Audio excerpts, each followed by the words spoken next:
start.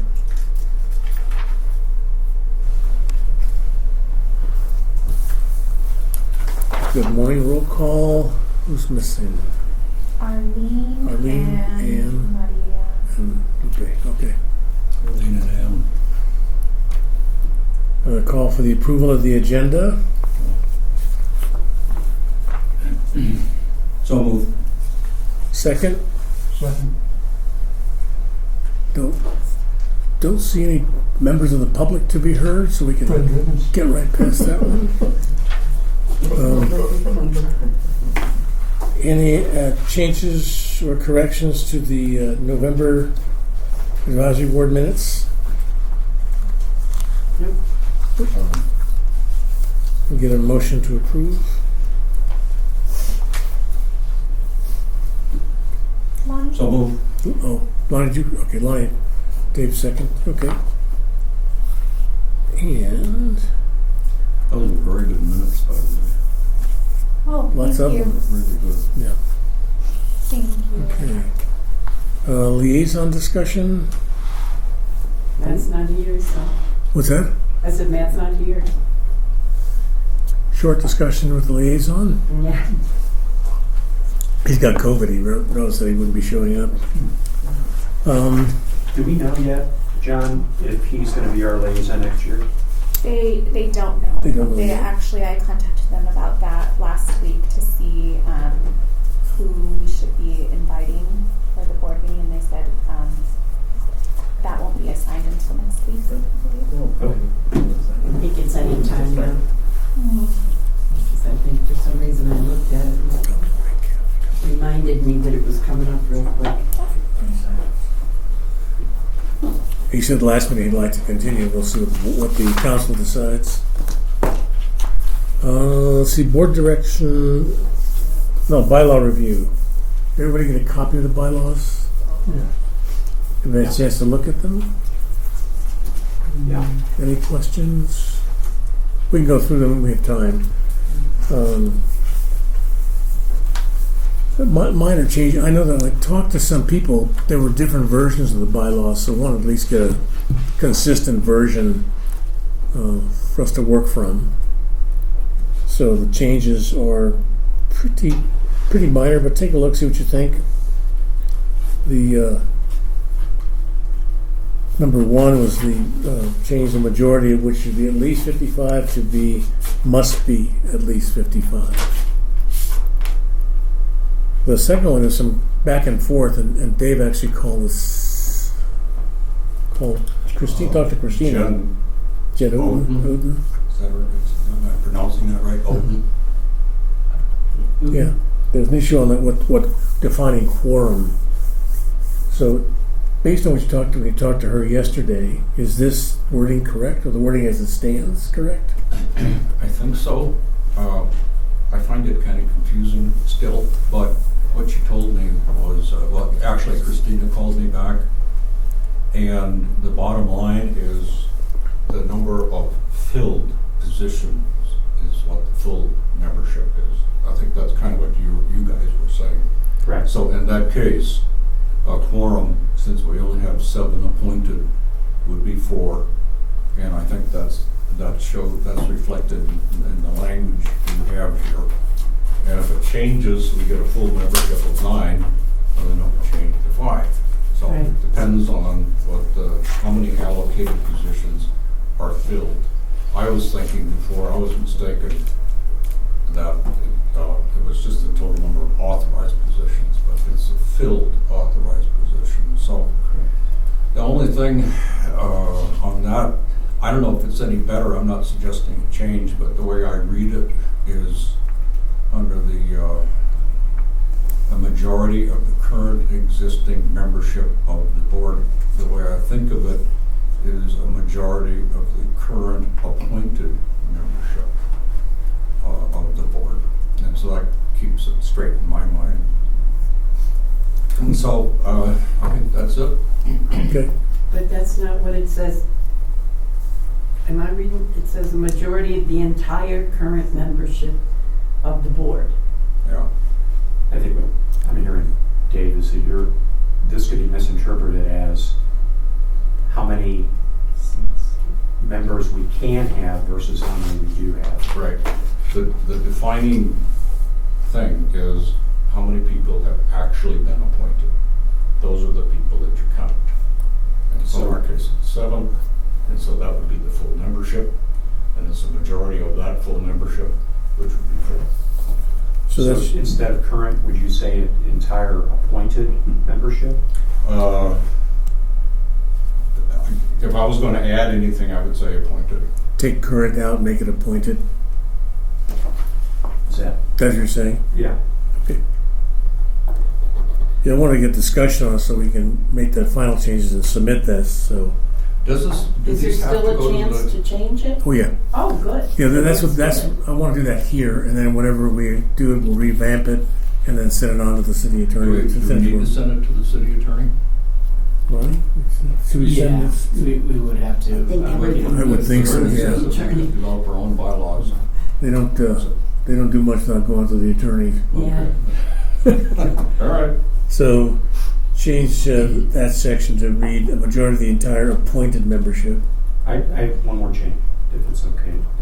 Instead of entire, replace entire with current. So a majority of the That's current. what I'm current- thinking. you take- Appointed. Current appointed membership. Okay. Yeah.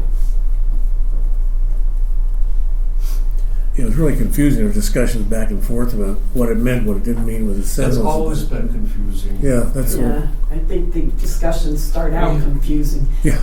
We talked about this 2 years ago, remember? And it's confusing. Okay. Current This appointed. seems good. All right. Anything else? The next section 2 is just the addition of and services, senior center programs and services. Okay, so it would be review of the annual budget relating to senior citizens programs and services. Yes. And it shows down there in Article 2 that actually is the wording we're requesting. There were no specific recommendations except adding that as a clarifying point.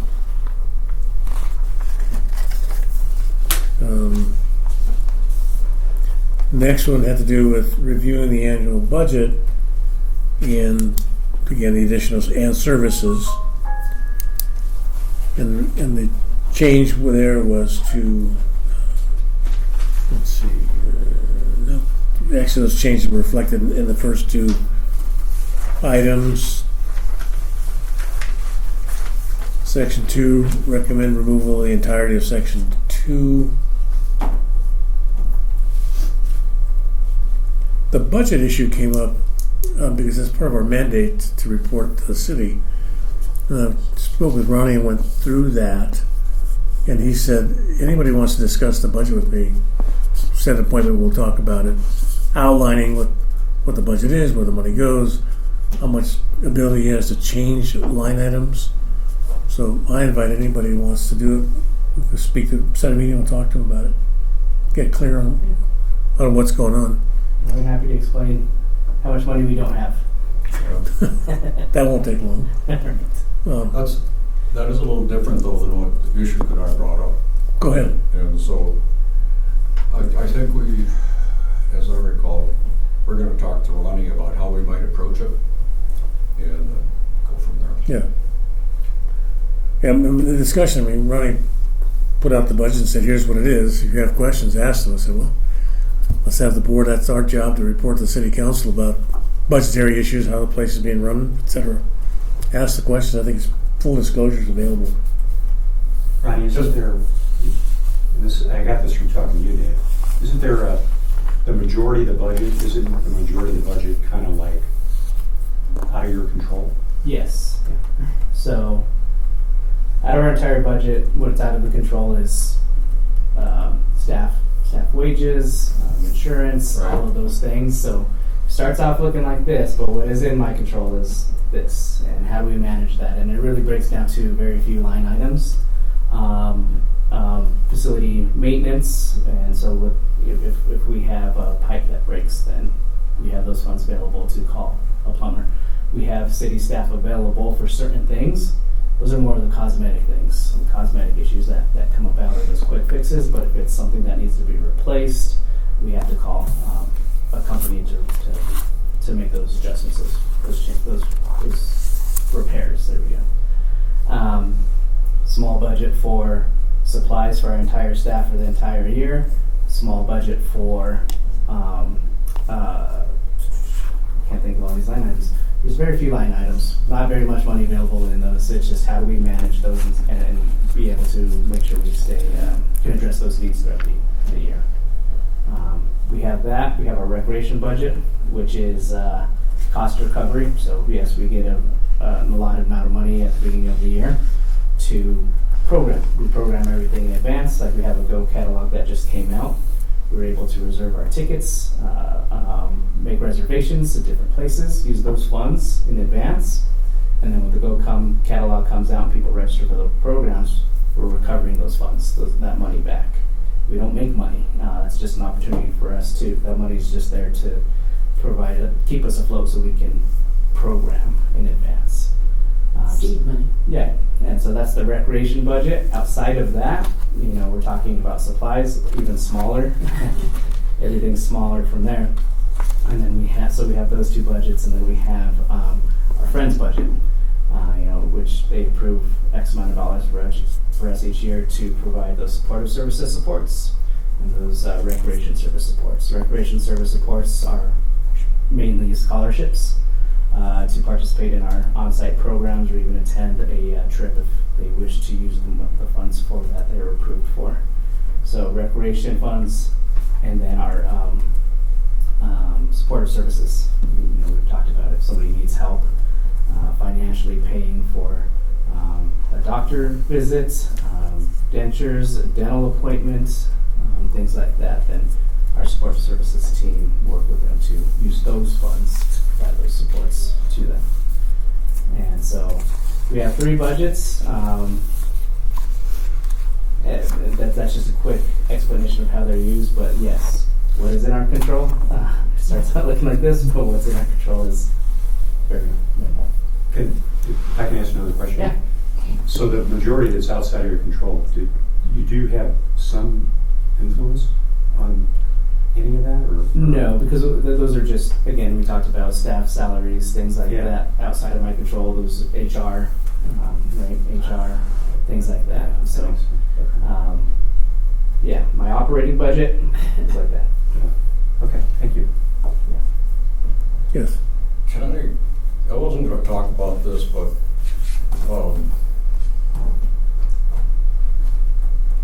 I'd just like to see what kind of support there is over here on this end of the table. I agree with you. I know you don't have a whole lot of flexibility. Mm-hmm. Harold pretty much determines what the budget is, and he's the man. Really, as far as the city council, I'm sure, pretty much takes his recommendations. Right. So, what I think we should do, and what I hope our conversations can lead to, is a way that this board can have more impact. Knowing that Ronnie has so much authority over his budget. What I'm saying is that part of our charter is to review the budget, right, as well as operations. So I don't think it does Ronnie any good to tell Ronnie, we think you should have another therapeutic recreation person. It doesn't do any good. He knows that already. And he's whatever control he's got on his budget, he's exercised that already. So what we would want to do as a board is go directly to the city council, or Harold, or Jen Oslo, I have a hard time to remember, Jen Oden, to the important people in the chain of command to say, hey, look, we know that Ronnie has a budget that's been allocated so far, but he needs more money here, and I'm talking to you face to face, and I'm trying to convince you that this is what needs to happen, or we need more outreach, or whatever. We're bypassing Ronnie. I don't think Ronnie will care about that, And all we're trying to do is get. Yeah, I was going to say, I don't think. Yeah, we're adding to Jumping it. in, because I think So- when you're talking, I think it's staff, okay? Mhm. If they need additional, at what point if they go Absolutely. to. Definitely, I feel there's a need. Yes, yeah, I agree. 3 there, it's not enough. Too much people. People are having to wait for appointments,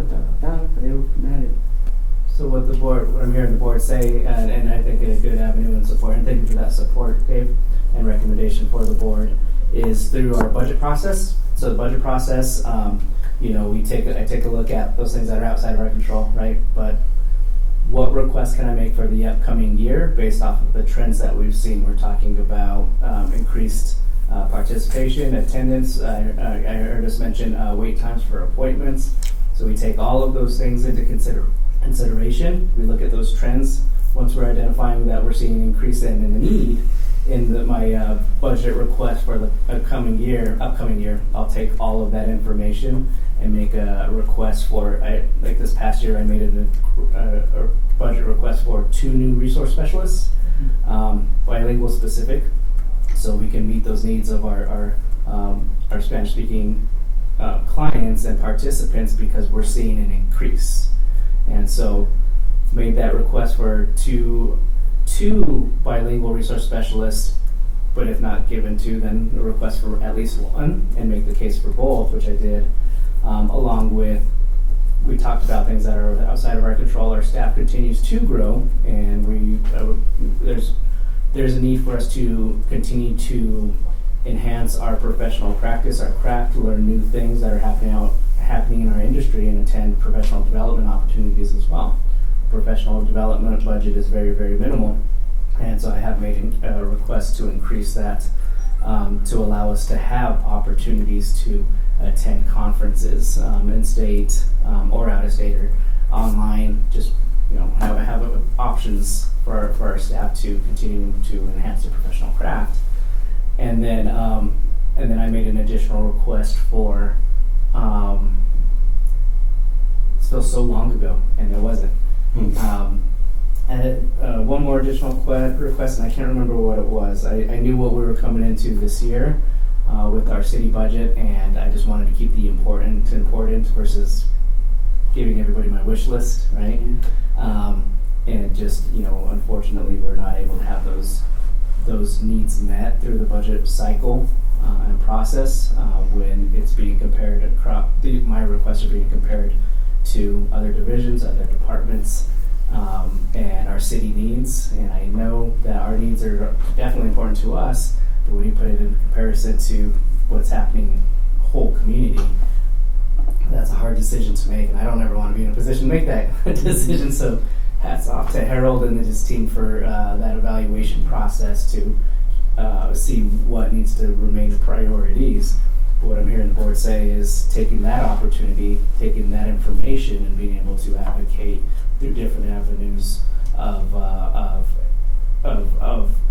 leadership across the city to communicate what those true needs really are.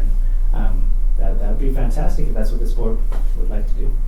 I think it's important that the board knows and is involved, because when you need help and support, Right. that's what we're here for. Right. Yeah, and it's not on you that you have or don't have, and limited. That's not fair. So that's what, as the board, I want to feel that we can support you Yeah. and suggest, even though you know it, but it's not there. then Right. What is it that we can do or should do? Right. Right. So I know when we get to budget request, that budget request cycle and process, I know we've always invited Harold into our advisory board meeting, so he can hear that presentation of what those needs are. But if the board wanted to continue to communicate that out to other city leadership, or assistant city manager, what I'm hearing, assistant city manager Christina's here in our meeting as well, then yeah, I'd support that if that's what the board would wish to do, and just bring that awareness to those who weren't part of this meeting or had a chance to view the video. Because the senior is providing a good service. We have people, and we confronted one night, showing coming from Boulder, Right. coming for our service Right. because they can't get it over there. They don't know who to talk to, where to go to, or whatever. That's why that couple keep, and not only that one, others All right. keep coming over here because of the service that we provide. Yeah, that's a perfect example of something that the council needs to know. I didn't know that we have people from Boulder coming over here for We know, services. I know, I mean, we've been involved in this committee for a long time. And I know where people are coming from and what their need is. We used to, before, 'cause I've been involved with senior center forever, and go to Lafayette and go to Boulder to meet kind of in Cambio and integrate whatever, what they do, what we do. And they were always amazed at what we were doing. So they can learn from what we do Yeah. and get them to do what they're supposed to do for their community there. Or for that presentation, we can, whoever, just to save you all time, if there's an opportunity to extend invitations to other city leadership that you would like to be a part of that conversation and hear That's a good idea. that, Yes. we can make that request and send those invitations in advance to see if they can be present here. And that would save you all some time too. I'll take the opportunity, hold on a second, to finish the bylaws, because number C, Oh, board direction and commitments, is exactly what we're starting to talk about, because this is, with the exception of Lupe, who's not here, this will be the board next year. So the commitments we want to make, whatever is C, 'cause I'd like to spend the rest of the meeting on that if we can, because I think it's right. I think what you're saying is right. We need to have more of a voice. I'm sorry, Lonnie? What? There's been no applications for new members? We had 3, and 2 of them dropped out last minute. Yeah, so it's this diehard group plus Lupe. So it's good to hear the enthusiasm is there to reach out and start doing more of what we should be doing. So let's That's what we're here. What Absolutely. are we gonna do? 100%. And Yep. here and then. Can I say one more thing and then I'll shut up? I promise. Okay, go ahead. the other half of this, there's the budget, but the other half of this is keeping ourselves informed. So we know what is needed, other than just listening to what people say here at our meeting. There's a couple of ways we can do this. We could have a public hearing, for example, but that's something that we can work on later. But I would like to have a quarterly report of some kind, and it doesn't have to be fancy. It can be just simple stuff like the number of sessions that Brandy had last month or something. You've got all that stuff already. And the number of programs, you've got all this stuff already, but you don't know that. What I think you should do, I should be able to say to a councilman, last month we had X number of employees, the clients come to the place. We had 2 counselors, but they weren't able to deal with them because the waiting time was X number of days. And that sort of, so we got it off the top of our head. And so this would help us understand the overall operation and how that impacts what his needs are and therefore the budget. So it's kind of a 2-pronged thing that I'm thinking, okay, I'm done. We'll cover that in the Okay. next item. Okay, can I share? Okay, next item. Let's finish the bylaws. Is there any other issues on the bylaws? Refreshing on that page, sorry. Small, there were just pretty minor changes. Article 4, delete secretary, because that's not a position that we've ever filled. We've done the election of officers typically at this meeting, so change that and make that part of our deal. Article 5, that the regular meeting in February, we've almost done that again in January. It's pretty straightforward. The minor changes. If you have no issues, other than making a change to that we discussed, we can put it together and get it to the city attorney if there are no other changes.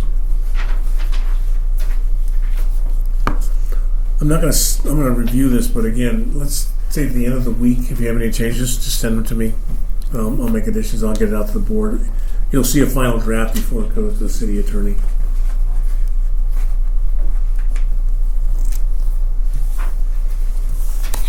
Anything else?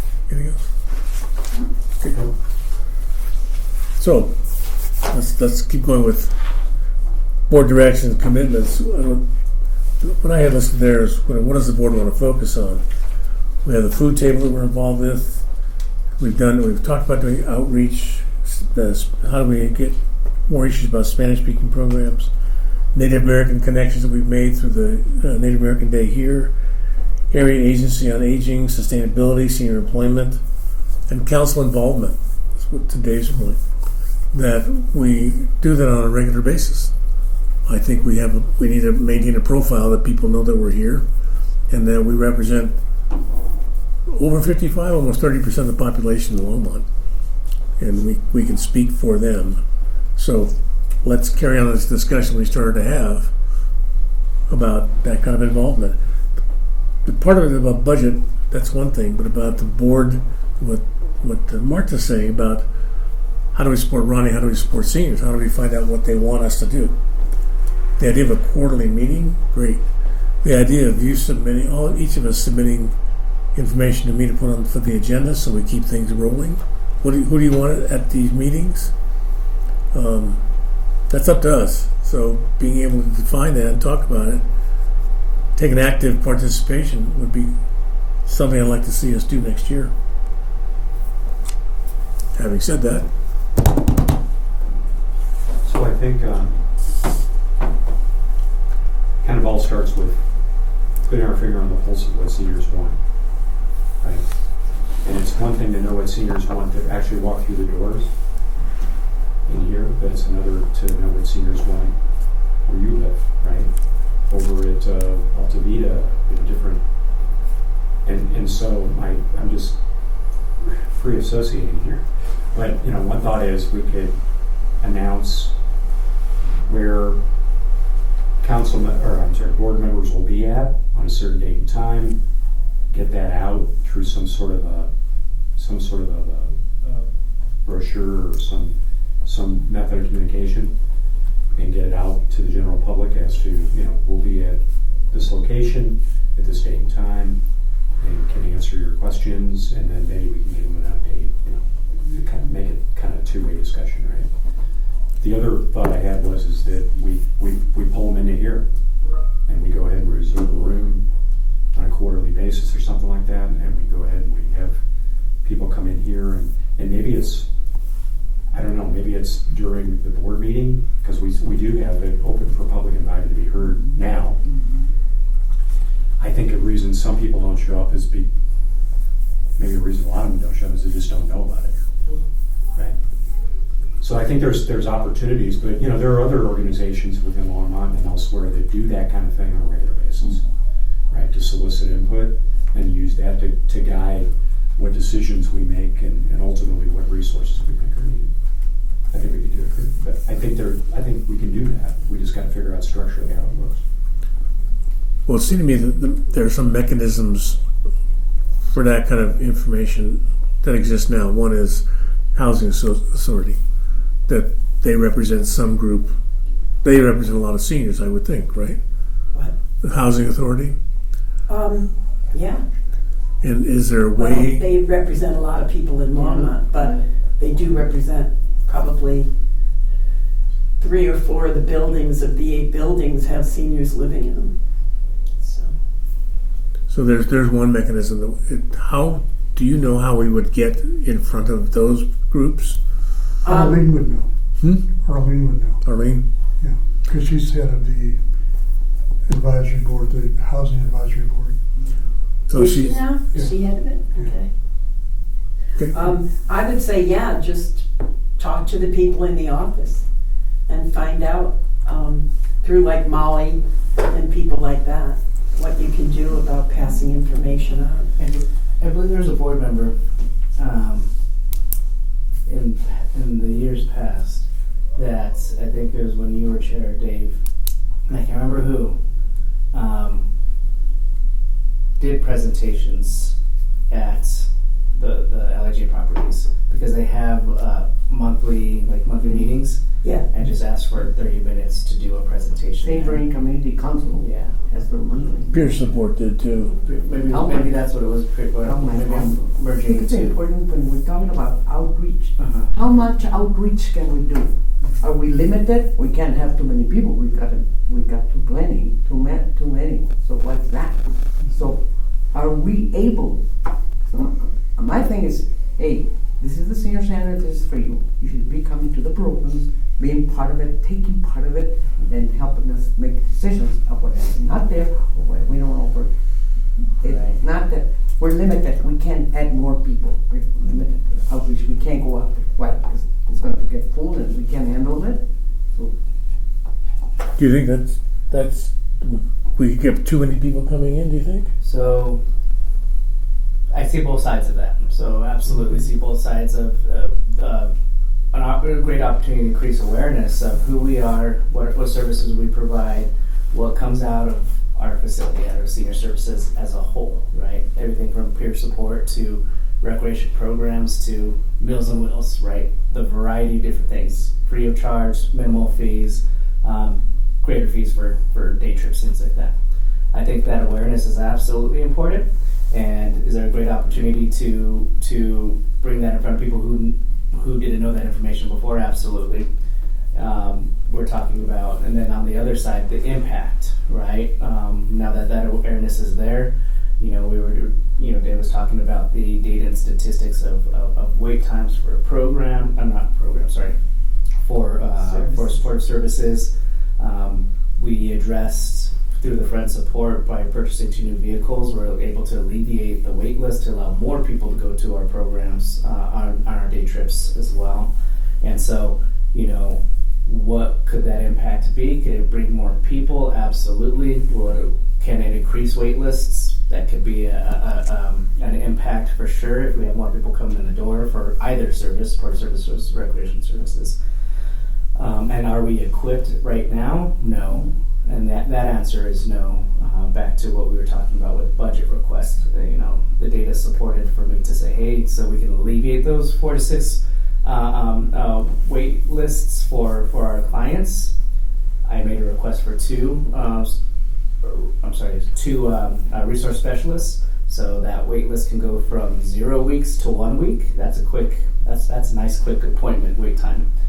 And then if we had if I even just had 1, that would knock that 4 to 6 week wait list down to 2 to 4 now, right? So I made that case to kind of show the impact we would have 2 versus 1. So as of this moment, would that additional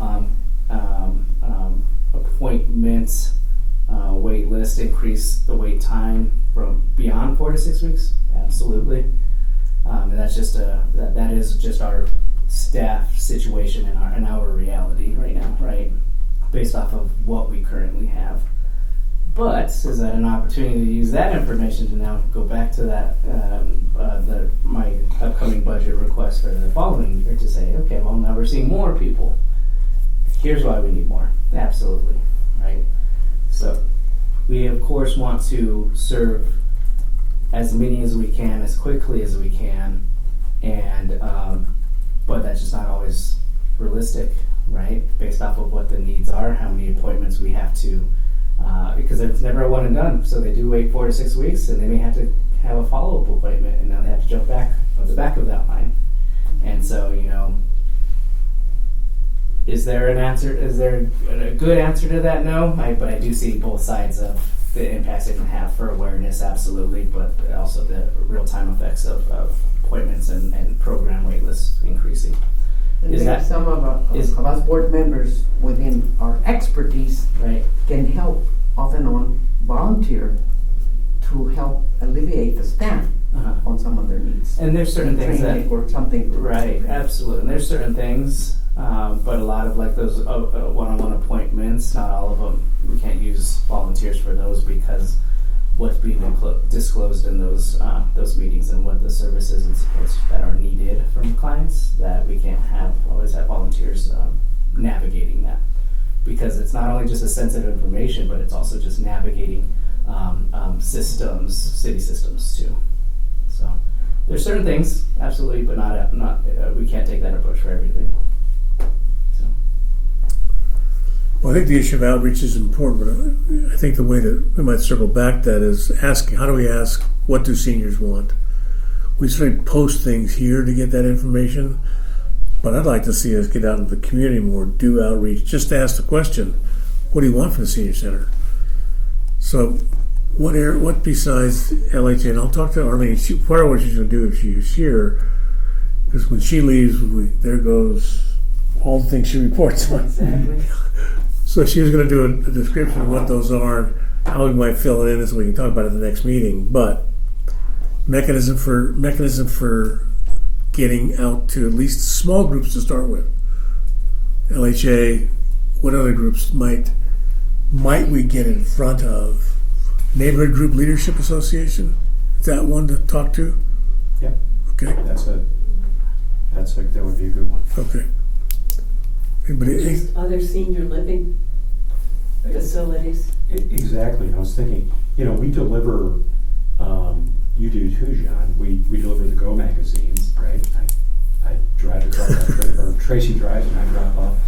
So there's probably, I'm guessing here, but I'm thinking maybe 60 different, whether it's a business or it's a senior living facility, there's got to be 60 drop-off points for those Go magazines, right? I think so. I mean, that's pretty close. And we had the same issue. We actually talked about peer support when we dropped off the magazines. And I think it was in because we do a lot of church. The churches are in our group for some reason, and they didn't really hear much about it. We have our own counseling, but I think asking what does your constituency of seniors want? That's a pretty straightforward question. Find out who to talk to, and we can do that. We can do that. Have to be my thought is we already go to those places and we drop off the magazines. In some cases, we have a contact, but in most cases, we don't. We just go up to the front desk and we hand them a stack of magazines, right? So we should be going, guess what, how we have them to present what they have. We too, as a group, a couple, should go out and present what is our senior about. What do we do? You want to join us? Whatever, whatnot. So we can welcome them. They feel comfortable and, okay, yeah, I'd like to join it. I didn't know, I'm in here, but if we don't go out and outreach and do that, whatever. Are there any groups, Spanish-speaking groups, that you can get that information about Senior Center to? The St. Vrain Community Council, it meets once a month. LMAC, Longmont Multicultural Action Committee, I was part of it at the beginning. Yeah, are the ones that meet, monthly, and for information they have other people that come and give them what they do, how they're doing, whatever that thing. That's important for us as an outreach to go out into community we want to invite them, and so they can hear about us, what we're doing, what we're about. So this may not be a good example, but Tracy and I drop off at El Comete, and we just literally walk in the door and boom, there you go. But if we had a contact there, that may not be a good example because of your location, right? You probably I know what I have to do. You know what you have to do. I'm still doing that. But the point I'm trying to make is, if we at least had a contact for each location where we're dropping these things off, But for then it them would to be do easier. something, not just a contact, but to take action. Well, yeah, once we have that, Right. then we can make a phone call. Then you can plan a meeting. Right. All right. Is there anything we can drop off that would create some kind of flyer or something about what's here? What we want to talk to them about. Here's a flyer. We'd like to talk to somebody about this. Who do we talk to? Is there anything like that, Ernie? Any kind of handout? I'm trying to think what we have pamphlet-wise. I don't think there's anything senior service specific. We have like a friends one. We have like different things, and it just nothing like that's in place because we haven't really done much outreach as I don't want to say as staff, but as it's not even a responsibility of the advisory or the friends, but I'll say as a senior center community, we haven't done a lot of outreach outside of that because, I mean, the numbers, if we're looking outward in, the numbers speak for themselves, right? But now it's an opportunity to reach those who don't come here and who don't utilize all of our services. So, could we look at creating something? Sure. I mean, we can work to develop something and don't know what that could look like. Maybe it's more like a postcard style thing to where it's just a quicker handout of information with maybe like a QR code that we can take a picture and scan to take us to the senior services website or something like that. Yeah, we go and do a presentation of LMAC, Longmont Multicultural Action Committee. You have representatives from all organizations that are dealing with all populations. And the presentation, so they know, and taking goals, what we are doing, what we're about, so they might have approval. And rather than say, hey, would you like to come over here and give us a presentation of what you do, whatever, for information. That's what we need to do.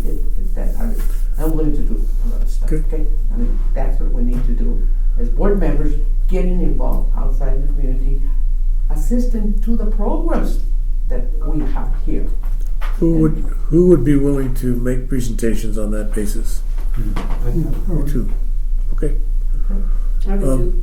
Good. Let's Committee should be acting on it. let me. We just went through this with peer support. Talk about it. Well, peer support went through the same thing. We developed a flyer and we developed some information to hand out, and we also put something in City Line. And for the first time, we actually got some new people show up to be peer support. I think anything we do starts something. I think we went out and covered everything we just talked about. How many more people would start to come here as far as overloading the system? I don't think that's going to happen. Not right away. You know. And from my standpoint, if we start creating some momentum and more people come, going to the city council on a regular basis and saying to the city council, the numbers are going up. We need more money. We need to get some budget support. So I'm enthused by what we're saying here, but the media, Channel 8, the media, it's free. You'll go. Oh yes. We have somebody in house that can do that for us. Presentations and small group. Hey, da da da. Oh wow. Let's start pumping up. That's Put it. It's in Spanish also. That's a great idea. Erickson charged to that. He just your hand went up. Okay, You're well told, Eric. We'll get your support. By the way, it's not El Comite we drop off. It's salute. It's salute. We can do it. You get yourself in trouble. So what? I'm curious. I've had experience with seniors, and I talk about the senior center, and I swear the vanity is incredible sometimes. I had a neighbor up the street that was in his early 70s and really could have used our services, and for a number of reasons. And he's like, I'm not that old. Why would I do the senior center? I've had people like, why do you volunteer at the senior center? I've heard the same You're not thing. that old, you know. I think there's a perception with some people that you got to be 90 years old before you use the senior center. Well, I think when I first came on the board, there was something trying to get the name changed here, and they could never decide a name that would be representative because that issue that people say, see, I don't need to go there. You know, the disabled people, we had a poster placed to work with for people with disabilities. And a poster that said disabilities, and ended with abilities. Okay, they're disabled, they're handicapped, they have limitations, but they have abilities to move and do something. Right. You know, and you go to protest here and there and say, we rather die in a nursing home than in jail than die in a nursing home. They don't want to be nursing homes. Yeah. They don't want to be taken care of. They want to learn and be able to have abilities to show up in income. What was the outcome with the name changes? What was that process like? Oh, remember, Dave? Yes. Yeah. Tell us about it briefly. It's come up a couple times and died both times. Yeah. Where did it die? It wasn't a popular discussion within the advisory board and our participants. We approached it, I think, 2 different times. Yeah, I think it was 2 different twice years. at least. I don't know, my recollection is that we talked about it and there was just no compelling argument to change the name, Mm-hmm. you know. Not that we were opposed, but Right. what was better? I don't know, it just wasn't a lot of enthusiasm or support for it. A couple did, I don't remember even who at this point, but I don't know, I think, you know, I'm biased, I guess. You know, if you change the name pretty soon, everybody will think the same thing of the new name as they did of the old one. like my wife's a teacher, and when she started teaching, they had the bluebirds and the robins. The bluebirds were the bright kids, the robins were not so bright, and everybody knew it. You know, that kind of thing. Yeah. And I remember with our staff at that time, we would just had side conversations with some of our long-standing groups, just say, hey, what are your thoughts? And I remember even I'd have to dig through notes, but I remember even just looking at rephrasing it instead of like Longmont Senior Center. It was something like older adults activity centers, things like that, and just collectively in conversation, so that qualitative feedback that we heard was absolutely not. Like, we are very proud of the Longmont Senior Center, and we don't want you to even touch that. That's You know? People Yeah. feel proud. What's that? Some of them feel proud they're seniors Right. and I- they're being active and whatever. I like Longmont seniority. I'm sorry? Longmont seniority. It just sounds like you have a Señoría. senior's role. You know? Yeah. Kind of. Just a thought. Put that on record. Like, you know, I kind of like the idea of being called a senior. I don't mind it. You know, Right. it's better than old fart. It won't fit on the sign. You know, I think when we started this whole thing with outreach, and we went and we spoke to Guillermo, and we got, you know, tried to get ways that we could reach out to people and get an opinion of what they want to do, or let them know what was going on with the senior center and stuff. Then it just stalled. Guillermo's And too young. you He's were, not around our age. what? Guillermo's too young. No, I wasn't saying that. But what was the deal? We were trying to figure out, so to utilize something that was already going on, utilize some sort of So what we were looking data for, gathering that Yeah. was already going on, and we wouldn't have to repeat it. and so what we were looking for is identifying almost like hotspots. So Right. taking our community map, taking a look from the top down, and looking at what neighborhoods have been identified as well, I should say identified, like but deserts? have 55 or greater residents. And so looking at those spaces, so that way we can do be intentional with the outreach. So it's not just taking a shot in the dark. Let's go try this location, this neighborhood. It's okay, well, this neighborhood is 55 or greater, and so we can go set up some sort of program there. When I say program, like a spot in the park with a tent. If there's a community event already taking place, we can see if we can have a spot there, or we can even partner with other divisions. Say, hey, let's go to this neighborhood and just set up at the park and the community park in that neighborhood, and just provide all of our information, things like that. Just And like the so- lady that works, Liliana Bucio, at the library. Right. She doesn't sit in the office or in there. She goes out to the different parks where the kids come and their family come, so they know what the library is about, Right. what they have to offer. Get the parents and the kids involved. Yep. And we even get them here. Like, they'll come set up in our Yes. lobby. And so if the advisory board is interested in that, we could touch base with Yeah, recreation, probably senior. memorial Yeah, building, to see if we could set up a table for an hour, just to be available and catch anybody that wants to stop by and collect more information. That we could absolutely explore those options too, if that's the direction the board wants to go with outreach. Like you're saying, collaborate with others. You know, they're Right. doing that in the library. We Right. have over here with the seniors. Exactly. So the Yeah. elderly, because a lot of those kids are being taken care of by their grandmas. Mhm. Okay. So, right. Yeah. But so what- so- you have their a mixture. Why did it get stalled? We looked in other departments and just looked in other departments because that's to access those pieces of information, right? What information do you have that you can help with that? So that's the not creating the wheel. It's let's see what systems are already in place that we Right. can access. And so I think I think with life and everybody's schedules, and I think it's a good opportunity for us to pull it back in and say, hey, let's see where we at with this. What information exists, and how do we get that back on the radar? And so we can Because I start. think it's already, it's kind of set up already. And if we can do that, we can figure out, where in the city there are specific areas of a high volume, a high number of residents that are 55 and older. Right.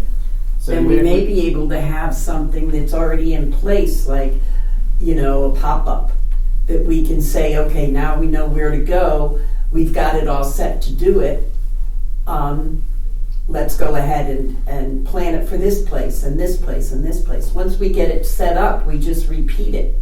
We just bring it around to different places. Right. Or Absolutely. it's just like the campaign when you get out the vote. I'm part of the getting out the vote to they call them the orphan precincts. They're not orphan, they just haven't been contacted to get them to register to vote at the orphan precincts. They're not orphan. Just have to go out there and meet for there and get them that information. It's just that we need to do it. Can't wait on them. We just need to focus and think about how are we going to do it? What is it that we can do? What are we willing to do? Now, can we get that information about where in the city? We never got beyond that. Yeah, Where in so the that's city what I are was- there areas? That's what I was saying. I could revisit that. So Good. I think in the meantime, I think this is a great conversation. Is to, if once we have this information, what are we going to do with it? So I think that circles back to the beginning of this conversation of what kind of outreach do we want to do? How do we be intentional? Do we need to create a flyer? What does it look like? So I think once that's ironed out too, and those conversations happen, I think we'll be able to get this information If we at can the get them same both time. going on at the same Yeah. time, So then we can, Mhm. decide what we're going to do, what we're Right. going to present, what information is needed at the same time as where we're going to do it. Exactly. So that way, once that's solidified, we should have that information at the same exact time. So I'll Right. get going. I'll revisit that. I'll get that going again while the That'd board be is great. kind of figuring out what outreach is going to look like moving forward. Actually, we had, when we did the food table, we talked to Guillermo. Actually, Carmen Ramirez was in charge and had the same issue. But we did get the Boulder County Health Index. Actually, I got that from Christina.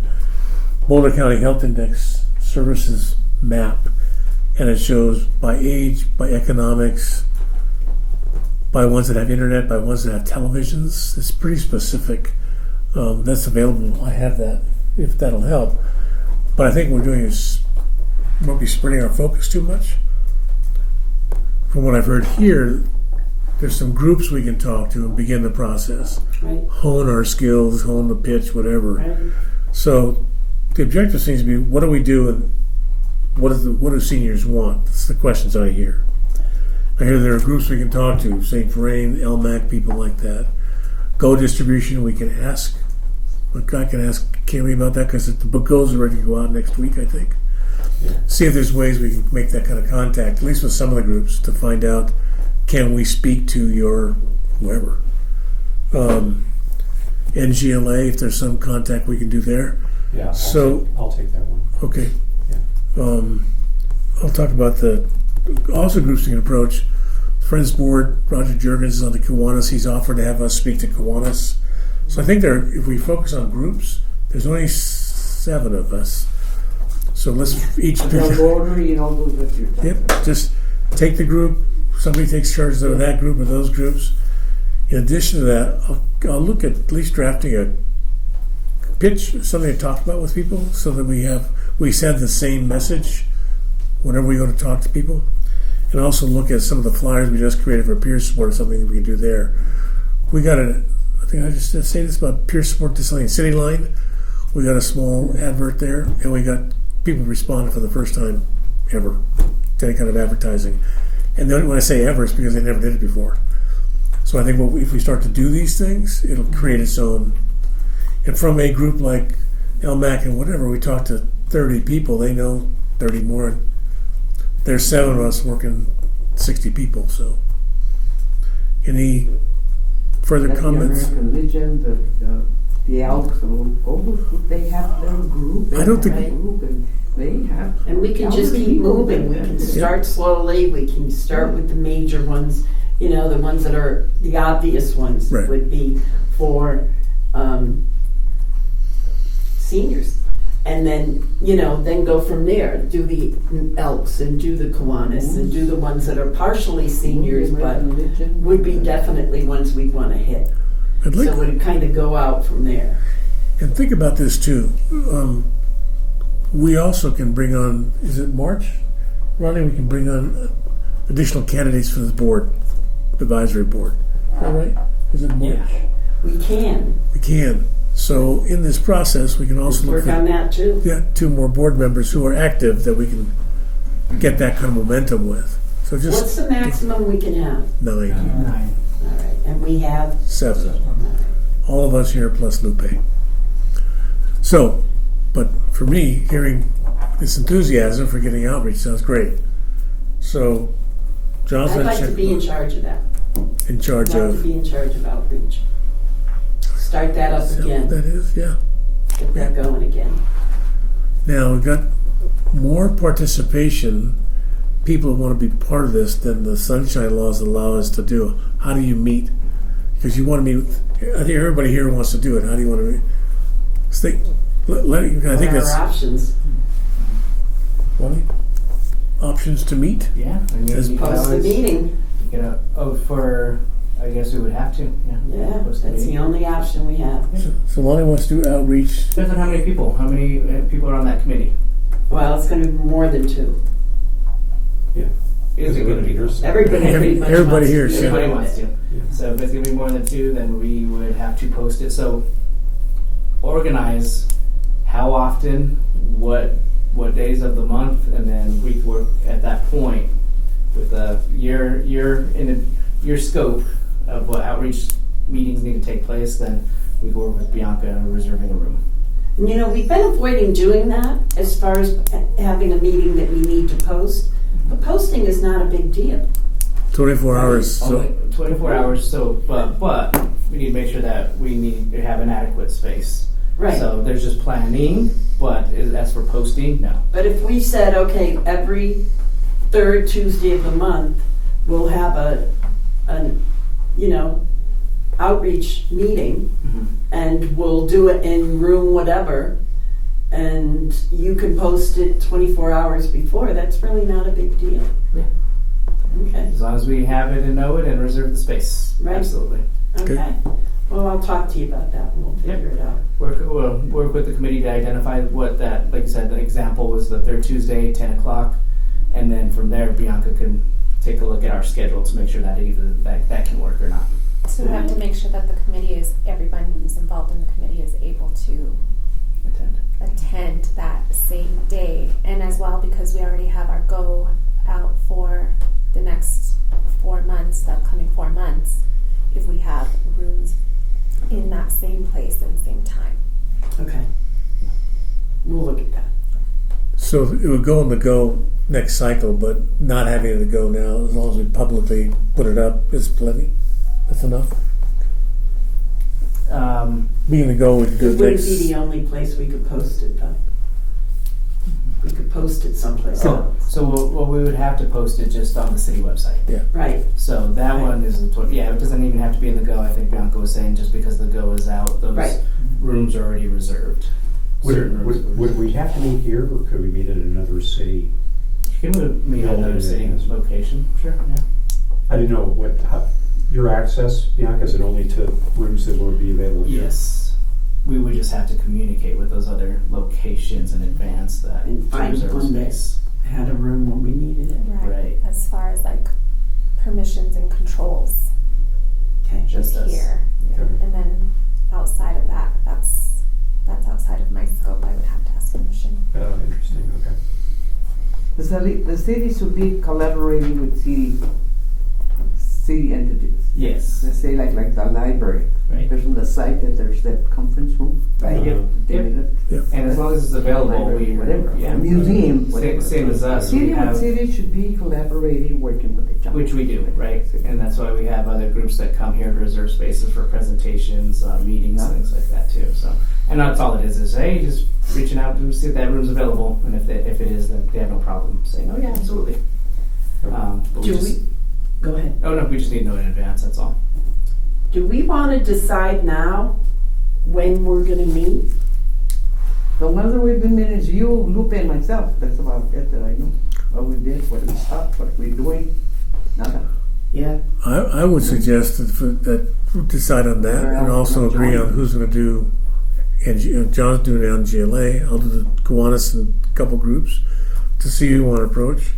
You want to do a handout and a script. I mean, the sooner we start, I think that'd be my recommendation if that's what the committee wants to do. But What I thought is I could get with Ronnie and anybody who else wants to be involved and get a script, get a brochure of information, and from that we get a script. And we just say, this is a basic way to start this, is to have what we're presenting. And we decide where we're going to present it. Does that make sense to everybody? anything more specific at this point? Because we're not going to meet. This group won't meet until the next board meeting unless you want to set something up between now and then. Right. So you'll get back to all of us at that point? I think we should set it up first. I think we should set up the next meeting for the outreach committee now. I think, I don't have any feelings on that. I agree with you, it's no big deal to have it posted. Yeah. That's easy enough. It's always kind of prevented us in the past, but it's really no big deal. Right. I would suggest that maybe at the next meeting, you outline an overall plan. Not have a meeting in between. As far as I'm concerned, have a meeting in between, but then kind of present to the board. Right. That's overall exactly what I'm talking about. For input, from us to you. A summary of what we've come up with and what it looks like. And That's my suggestion. Do we want to try, do we want to try to meet before the next meeting here? In other words, this room, we start this meeting at 10. If we were to meet here at 9, would that just be too long to have that plus? let's find out. What does everybody think about coming in an hour early for the meeting, for the Can we get this room available? outreach meeting? I was thinking of that. Are you guys available? Take a look at it. You are? No, I was just agreeing. I think that's a good idea. Yeah, I like that idea. So, say that again, what is it? It would be 9 instead of 10, so we go from 9 to 10 for the outreach meeting, and then 10 to 12 for the advisory Oh, board so you meeting. just want to restructure the, Right. that's up to you. I mean, that's. Sure. That sounds great. Can advisory. anybody do it? Yeah, I can do All right. Está bien. All right, good. Let's do it Okay. then. it.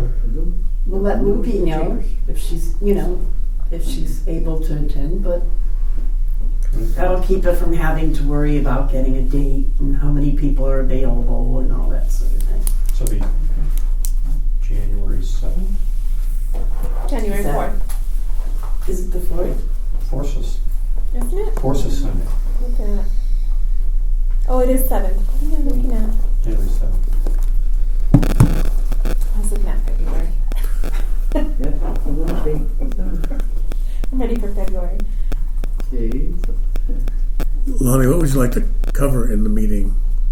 What would you like? Anything you would like done by then or for then? By What do anybody? you think about that? We can You can communicate through Ronnie put to get it together out to a us. draft of a brochure, put together a draft of a script, and then at the meeting, everybody can talk about it, decide how to hone it, and really make it clear. And then we can also have an opportunity to look at various locations that are obvious that we could start out with, and set up, who is going to do it and what's going to be done. And Well, so that's going to take time. So what would a timeline be to go into action, would you say? Because it's going to take a couple months of meetings to kind of really identify outreach, focus, direction, create handouts, all of those things, right? So are we looking for it by spring kind of a thing, like be in action during the spring? I think that would be a good timeline. Okay. How about by April? April? We could work towards that? And you know what? If we go faster, that's fine. Right. But this will give us some time to really Agreed. Right. be able to, go through everything and really iron it all out and give us the time to look at it. We don't want to be rushed, but if we do find that we're moving faster, that's okay too. Okay, too. I agree. And I'm going to come up with a list that I can think of too about what places seniors gather and where would be a good place to do a presentation. So I'll give some input on that too. Because I think there are a lot of elderly places, apartments, elderly living in places that are around that we don't honestly think of. We don't think of like Alta Vista. We don't think of the ones that are up north, and we could probably benefit from being up there and scheduling something down the road to go and talk to them. Yeah. What about what you have as kind of a test bed? We could do To that. try it out and see. It's a friendly environment. So. Okay. We can do, what we can do is we can do, if you'd like, hang on one second. I'm getting ahead. I know. That's I okay. understand that. No, are we looking at January? Or are we looking beyond that to start? Well, I think the first step was to have our first meeting in January. And the script, okay. What So does January board meeting look like with you? Well, I guess we don't have any. February would be, let me No. just put it this way, at our building, the first Thursday of every month at 2:00 is our community meeting. That's our monthly community meeting. I don't know if all the buildings have that, have a community meeting, but we do. So that'd be a good place to do our test run. Yeah. And see how it goes. So we can think of maybe February or March to start that out and do it at Village on Main, and then, hone it from there. Anything specific you'd like any of us to do before that January meeting? Anything? Well, I don't want to overload everybody with things, but maybe just suggestions on where we will ultimately end up giving presentations. Where do you know of that we can go and give a good presentation? Where do you know of that seniors gather or live or do business? Anything like that? Is Village on Main part of the NGLA? No. Okay. No. I suspect some, maybe a lot of the other senior centers are not part of the NGLA as I well. wouldn't think so. Senior living places don't get out much. They don't participate actively. If you do have people doing that, it's more the exception than the rule. About, people will say, well, these events are going on for Christmas. And so can we put a flyer up to say that there's a concert? Sure, but probably not going to get a lot of participation. They just don't do that. But go to them, and then you have a captive audience. Okay, so So you can do both. You'd like to submit to you places we suggest that we go individually by January. Okay. Anything else? We can start with that. I'll see what I can do about getting with Ronnie and, coming up with the flyer. See, what is our focus? What are we going to talk about when we sit down and say, here's what the senior center does? We recently had to do this on another group, and it just really made us realize what we wanted to let the public know goes on in the... So that one I might need to lead on our comms team to create and develop. Okay. And what I can do is make that request to see what they can create, and I can bring that to the board just to review, provide recommendations. Okay.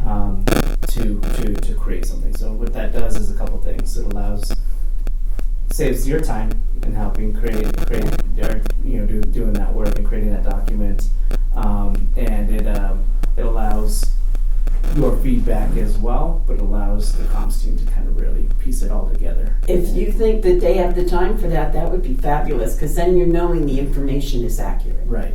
You know, you know exactly that there are things that go on that I wouldn't think of probably, or we all wouldn't know.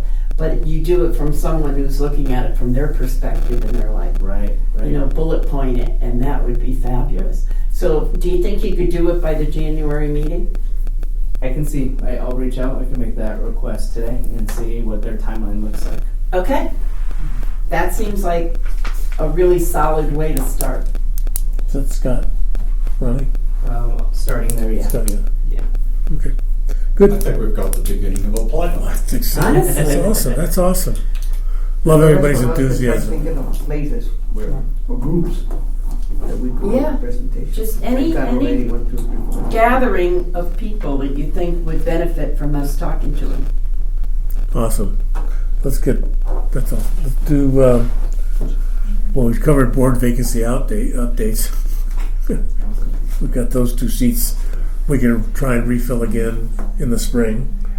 We really didn't have any applications. We had you plus 2 others. And then just at the last minute, one of them was on the Friends board. She had some other conflicts, family conflicts. And another person got injured, was hurt, and didn't feel she could do the job. But we'll circle back. But Yeah, put we it can on do your that in radar. March. That's great. Put on your radar and look for 2 more people. Yeah. Now that you know we need them, you know that we need new members, see if there are people you can think of who might be interested. Remember Amy? Very interested in, Really? From the Friends? no, No, Longmont area Democrats. Yeah. very, very. Oh, she was the one, yes. She's very shy and quiet. Kind of get on the board. Great. Talk to The her. more community we have, the more outreach people, awesome. Yeah. Fulfills what we're trying to do here. What are we doing She would now? love to do that. Okay. Probably. All right. There's another one there if you want. Native American Heritage Month. But I went to Okay, so Okay. then you need the dog fair. All right. Watch party for the election. Okay. Maybe some of us will have that. The reports go quick as Arlene's not here, so something done in a heartbeat. Oops. Oh, We can all work together and enjoy it, you know? Yeah. It'll be miserable, but your idea- That's exciting. Whatever. Really exciting. We're not yo-yos, we're here to do things. Yep.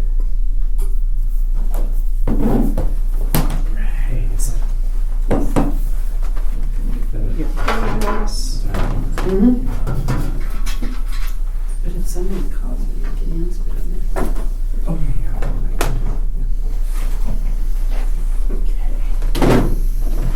It was just, I was reading that.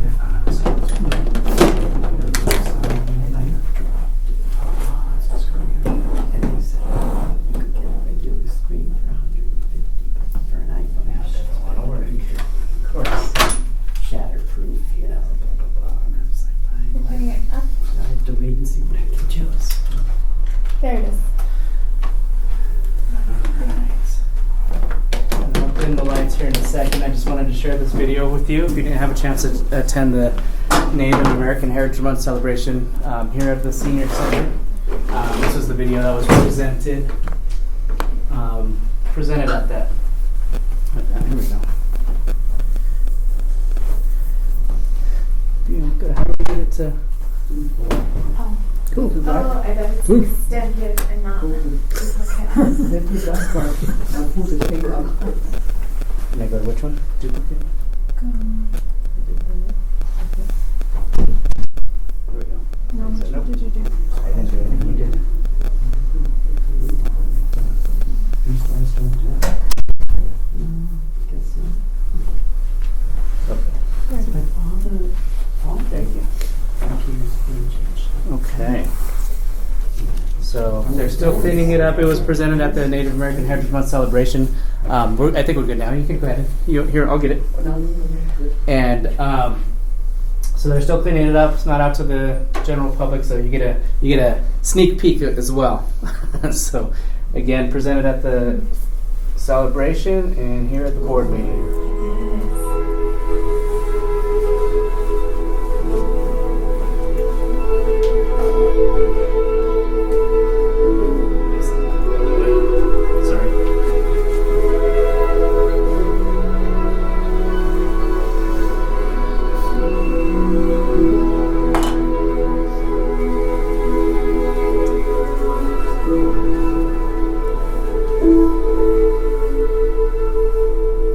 week on the job, Ray Ramirez approached me. What are your thoughts about doing an elder exchange? That's pretty cool. That sounds like a great idea.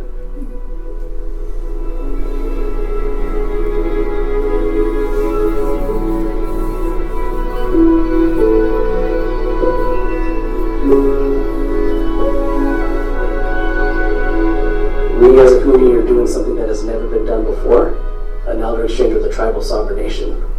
It started off with our welcome home dinner here in Longmont at the Longmont Museum, which is a really great way to kick it off. You know, when you go to a place, you know, you don't know what to expect, you know. They don't know any of us, we don't know any of them. It's in the awkward periods we sat there at tables. What did we talk about? What did we say? I was expecting very hard to connect. I was kind of worried, a little worried. Who are these people that we're going to meet, you know? How are they going to accept us? How are we going to be greeted, you know?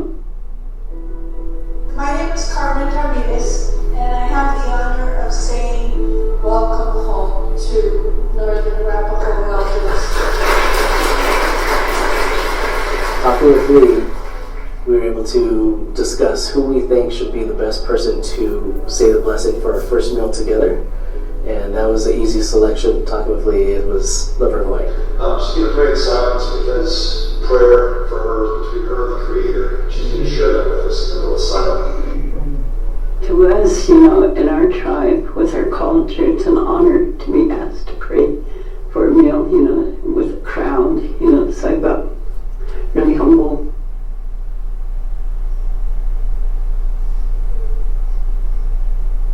To really make it a warm reception, to really set the tone for this work, for this relationship. Okay, well, what do you want for dinner?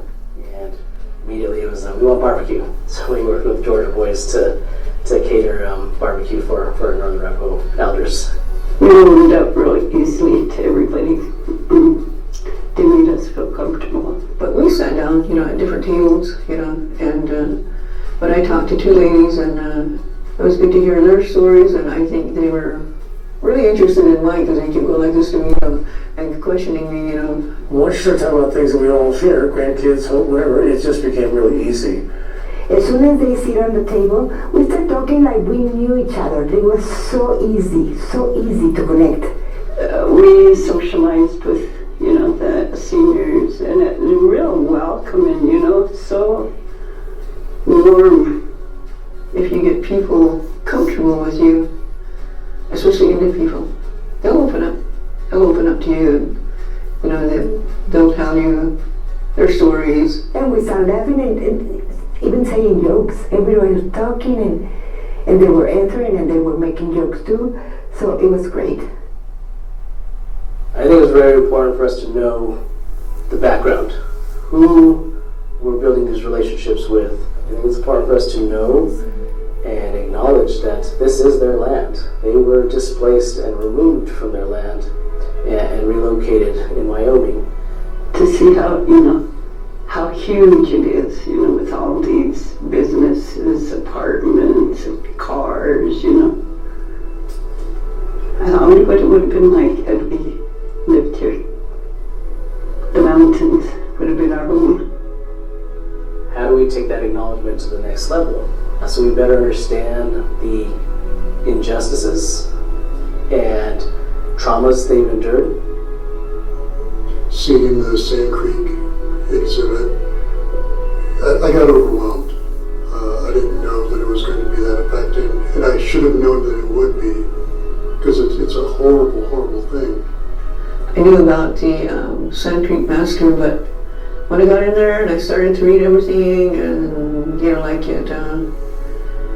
like it hit me like, hey, this is what they call historical trauma. Something I read about before, but exploring it with Native Americans, their ancestors were affected by it, was nothing I have ever experienced before. I heard a little of the story, but I didn't know exactly what happened and the way it happened. And yesterday I cried a lot. Just imagining kids and women and elders were hurt. Their grace, their openness to sharing that experience, which was horrific for their tribe, was pretty extraordinary. I don't hold it against anybody. I mean, those were things that happened in the past, and we need to go on. I think we need to say, okay, that happened, and we're not putting it aside or putting it back there, but we need to learn from it and we need to grow from it. But it's very important to study, to try to learn more, so we understand better and we can do something better.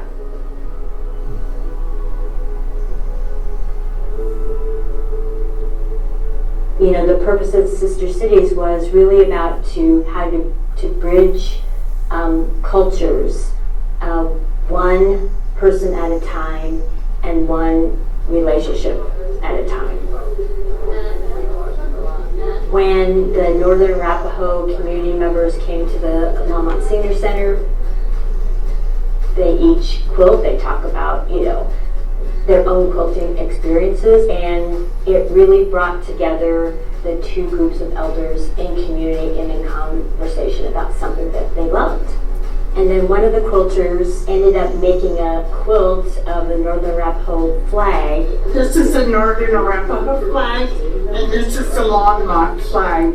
We're going to make two flags, one for Arapaho and one for us.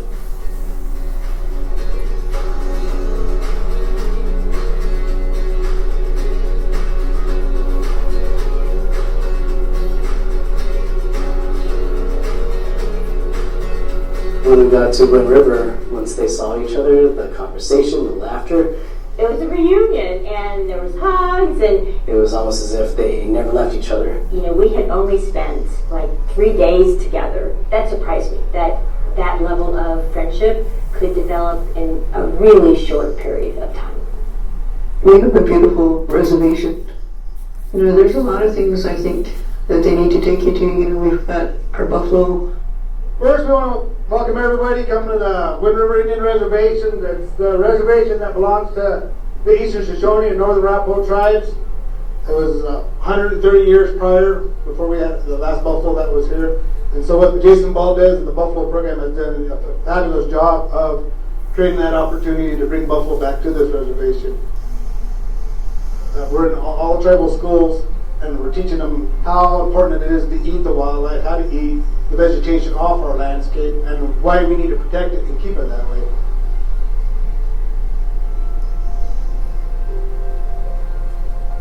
It was our next to last evening there, and we were gathering, because we would gather every evening for a meal of some sort. Sherry asked my mom to do a prayer, and she's going to say something in Spanish. I told her to speak from the heart, and I'm going to translate for you all, okay? Okay. Primero, quiero agradecer al Creador por habernos permitido estar aquí. The first thing she wants to do is thank Creator for allowing us all to be here together. Después quiero agradecer a estas personas que son tan maravillosas, tenernos aquí, cocinar para nosotros, atendernos y siendo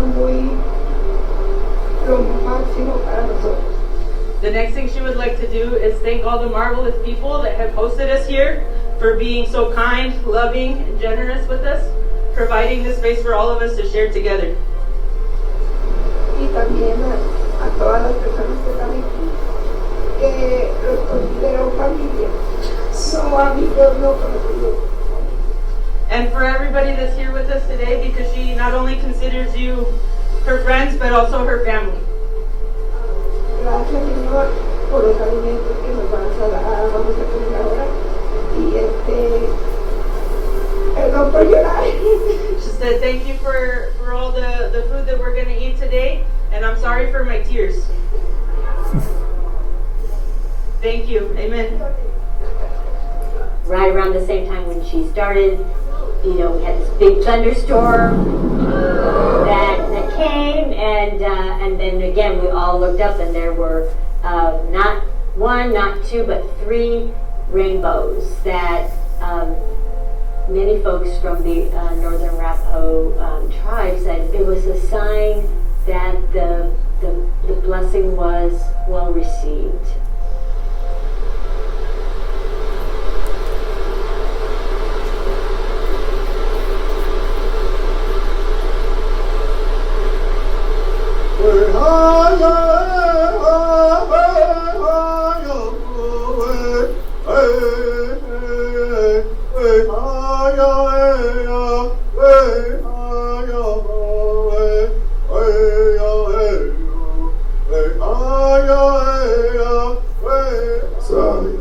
It's a prayer song, something that we use a lot in our ceremonies. It's for healing. Keep on going, keep on praying. I just want to do that for you.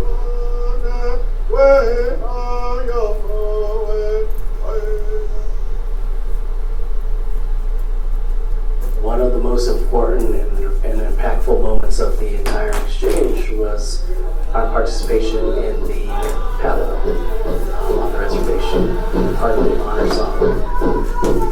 Yeah, good to see the elders of Longmont. All right. Elders of Longmont in the house. Woo! Thank you for being here. The honor that they brought to their families, to their culture, to the community. To have us honored also was, was incredibly moving. We belonged in that moment. We weren't just observers, we were part of the experience. I heard many folks talking about how it really was a life-changing experience for them. What I would like our people to take away with is that, yeah, you need to come down here. You need to see the country. You need to see where we were at. You need to start looking at what our history was, and we need to continue the relationship. I'm proud of the city's investment, our community's investment. I'm also proud of our friends at Longmont Senior Center's investment in this relationship and providing these opportunities and really seeing the value and impact this has on our senior community, but again, our community as a whole. I'm proud of our staff for their hard work and their dedication just to make sure these exchanges, whether we're hosting or traveling, go as smooth as possible. I'm proud of where we've come in such a short period of time. I think this is a good step, and I hope other places start doing it too. I think it's important for our community to know this exists, to celebrate that, and figure out how to build upon that. How do we set the tone and set that example for surrounding communities as well?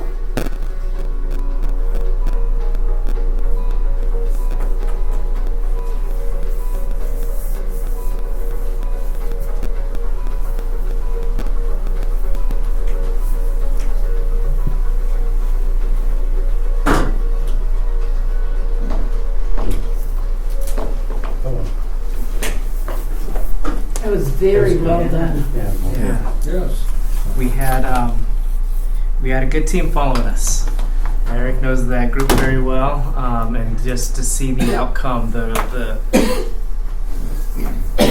through both exchanges, cameras following right just in the background and the shadows kind of just capturing everything, and just seeing how they pulled that whole exchange together to really tell a beautiful story of the experiences of our communities coming together, of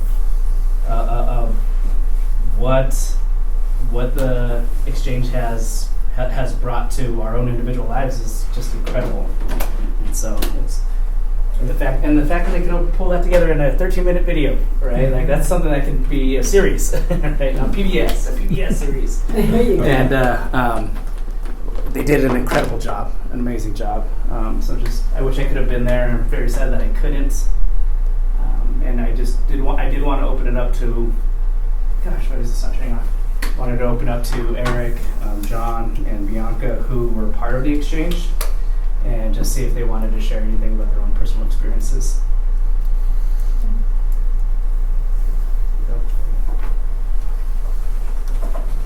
Anybody?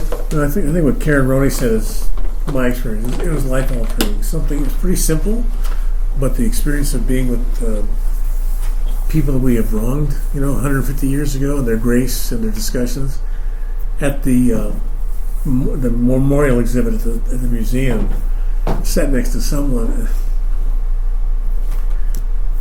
There's just this talk, the various descriptions of what had happened at the massacre, and he just sat there. I'd seen him before, real quiet, just tears running down his eyes. He was just running out of his face. And I sat there. I felt the same way. I had the same experience. And I looked to him and I said, I just looked at him, and he looked back and said, "It's just the way it is." And it just crushed me. But going up to the casino and going up to the area and seeing the buffalo and the ranch and whatever they're doing, they're pretty indomitable, quiet but indomitable people. They've made the most of some pretty horrific things. And it continues to this day. We were told that prior administration gave away 10% of their tribal lands to Donald Trump, gave it to some of his supporters. Just 200,000 acres, just like that. I didn't think that could be done, but what I was told is they, over the last, since this country came into existence, 400 treaties have been made and broken. So, life altering, really, in a really good way.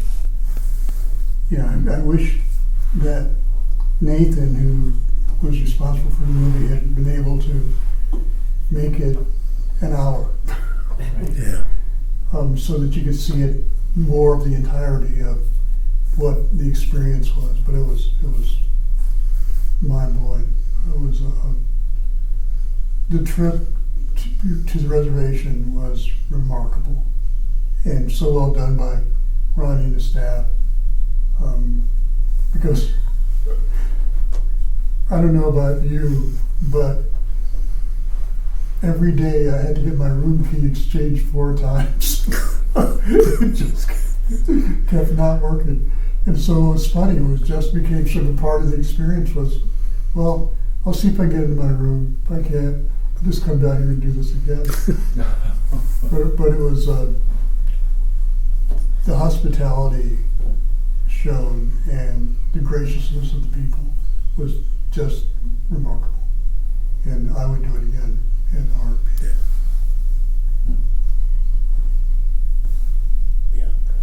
I have a question.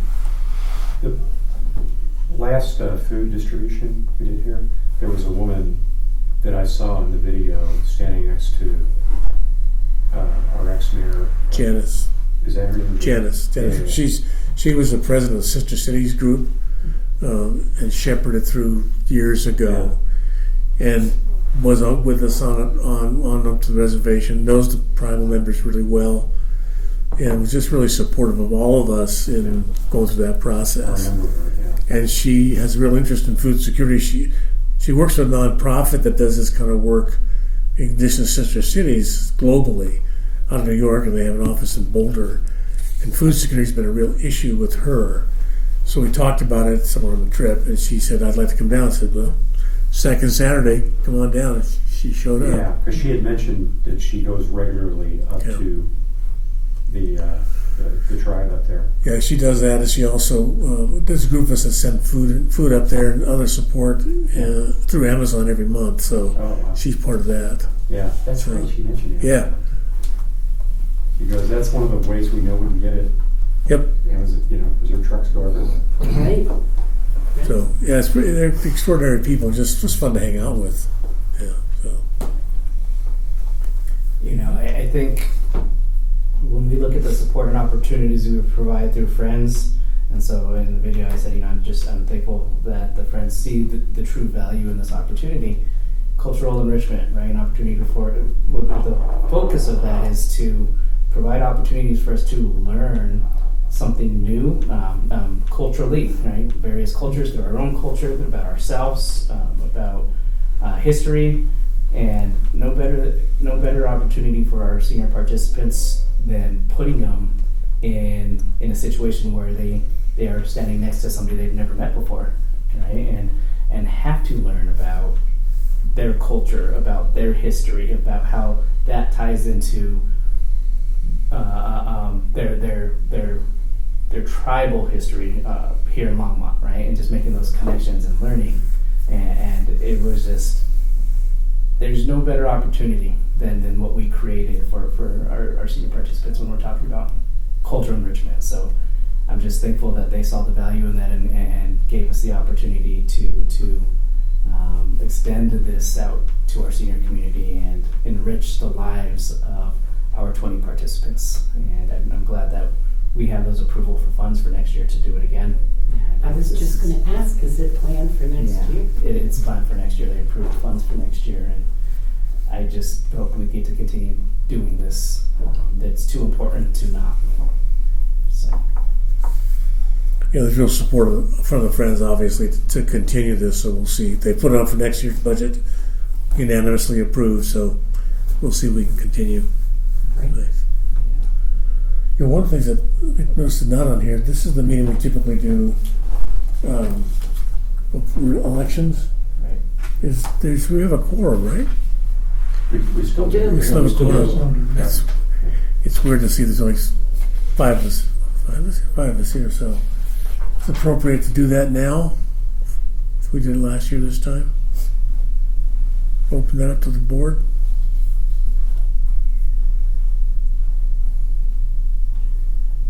You know, we haven't actually changed the bylaws yet, which provides for elections in December. Okay. But it's okay with me. Well, we did it last year, though. I think the board said... We did it last year. We did it last year because we asked Christine if it would be okay, and she said she didn't see any reason why not. Well, So think Christina's changed her mind? I don't think so. I guess it's what the board wanted. If the board wanted to and it was asked for those approvals, and so, Yeah. so if the board wants to, then absolutely.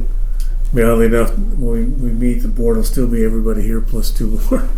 So, up to you all. I'm okay with that. Yeah, might as well. All right. So I'll nominate John Higgins for another year as our board chairman. I'll second. All right. Thank you. Last time we just did a written vote. We passed paper around. Is that how we do it again? I don't know if it's necessary. I don't think so either. Do you want to? Can we write it down? This is like, That's only for confidentiality, really, and I don't think there's any reason yeah, for that. Are there any other nominations? Well, I guess that's a question. For board chair? No. If there are no further nominations, I move that you be elected by acclamation. All in favor? Second? All in favor? Okay. Yes. Thank you very much. Vice Chair? I would like to nominate John Pillman for Vice Chair. And I want to say that he and Dave both reached out to me to talk to me about, what they were going to do, to share with me what they were going to do. And I really appreciated that. I thought that was a very considerate thing to do, to let me know beforehand. So I just think that John does have the enthusiasm to be a good vice chair, and I'd like to nominate him. Second. All in favor? Aye. Yeah, he's second.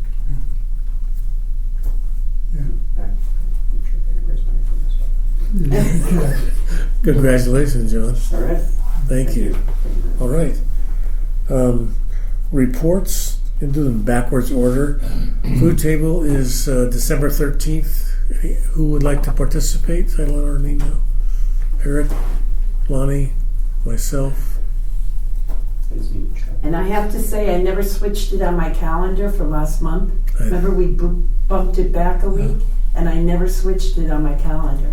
So it was like the week after that Saturday that I was like, wait a second, something's weird. I feel like I missed something, and I realized it was because I never put it on the right date, so I apologize for that. I think participation was down because of the change also. So other people didn't know about it. Forgot about it too. Oh, okay. We had 70. Our biggest month was 115. So I got everybody down. Eric, Lonnie, myself, and John. I'll check with Marta and Lupe. And I think I'm going to see if we can get a couple of more volunteers. Yeah, officially Arlene and Ed's still on the board. Arlene and Ed's still on the board officially. Well, until January. They are, or at least till the end of this month. But the fact is, the involvement of the center is, the board actually put it forward, but it's all done under the auspices of Longmont Food Rescue. Right. So they can still participate. Anybody can volunteer. Yeah. So. I'm sorry, that was the 13th? 13th. Yep. Everyone will be there. Wonderful. Thank you. Senior employment, John, anything? I don't personally, but Dave was just briefly. I noticed I'm on this email listing from the Boulder County on different stuff that's going on. I got a notice that there was a workforce development open house. Town hall, I guess it was. The county commissioner was there. I forget the name of the woman.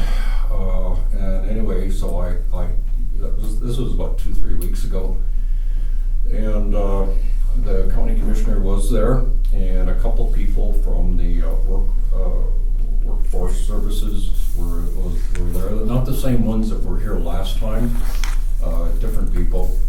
And the topic was workforce development, which was attracted me to it. And so I went, and there was about 25 people there. And unfortunately, I forgot my microphone, so I couldn't hear half of what was said. And so, but I will say this, that it was pretty much what we heard at our last meeting from the workforce folks. As a matter of fact, it was essentially the same presentation. They had different handouts, but it was basically the same thing. And so I was not disappointed, but yeah, disappointed. I guess that's all there was to it. I wanted to meet with I wanted to introduce myself to the county commissioner afterwards, but you must think all I do is whine. I had such a bad cold, I had walking pneumonia, so I started coughing and I couldn't stop coughing, so I couldn't even go up and introduce myself to the county commissioner, so I didn't accomplish much. One thing I'm starting to think, and John, we haven't really talked about this, but I'm thinking that to get something going in the way of employment, it's going to have to be a novel approach of some kind, because, and I don't know what that is exactly, but that's kind of what I'm thinking, maybe involving a grant of some kind. I don't know. I'm a little frustrated right now. I don't know about you, John, but I think to get something going, it's going to have to be different, and it's going to be long term. I've said that before. Okay. Thanks, Dave. Sustainability, anything, Eric? There was a meeting, a Zoom meeting or a phone-in meeting last month that I called in, and it was fine. It was just sort of a end of the year synopsis of what they've done all year and struck the highlights. And for the next one, I'll have my new computer, so I'll be able to take notes better. Good. Yeah. So it was fine. They do a lot of things, and Dave and I were talking about it before the meeting. They're sort of under the radar, but they do a lot of different useful things. And we need to see if we can bring that out more. Good. I look forward to that. Friends, area agent, Arlene had the rest of those. I don't see anything much there. Nothing with the city manager. The council. So, Ronnie? Yeah. These are your 6 minutes. Yeah, I'll be quick. I'll make it quick. Resolution update. So just want to let everybody know that this is still in process, just because of the significance of the work that we are doing. No other way to phrase it other than we are basically changing the city's constitution in recognizing Northern Arapaho as Longmont residents when they don't live in city limits. So a lot of work is going into that just to make sure that we are that the city is being intentional in that process. And so it's still in process, still happening. Just wanted to let you know that it's probably going to be in the new year. It's going to be January, if not February, before we are able to get it in front of council. So again, it's in process. Just a lot is going into it, so we just need to be very intentional in that process.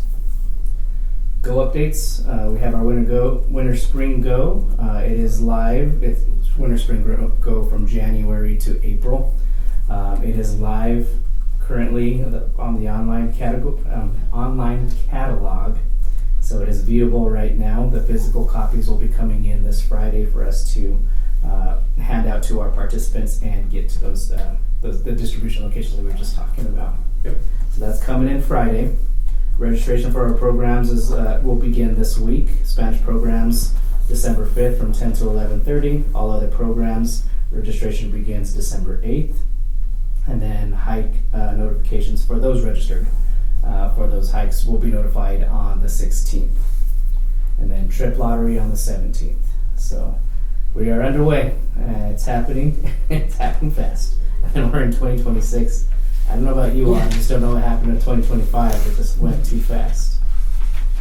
Updates, technology updates. Our friends at Longmont Senior Center approved facility enhancement for every single one of our classrooms. What we're going to be doing is getting rid of the whiteboard and overhead projectors and projector screens, and replace it with a one-stop shop of a smart board. So the smart board will serve as a computer. It'll serve as a projector, and it'll serve as a whiteboard. So it's everything all in one. So is that fixed or mobile?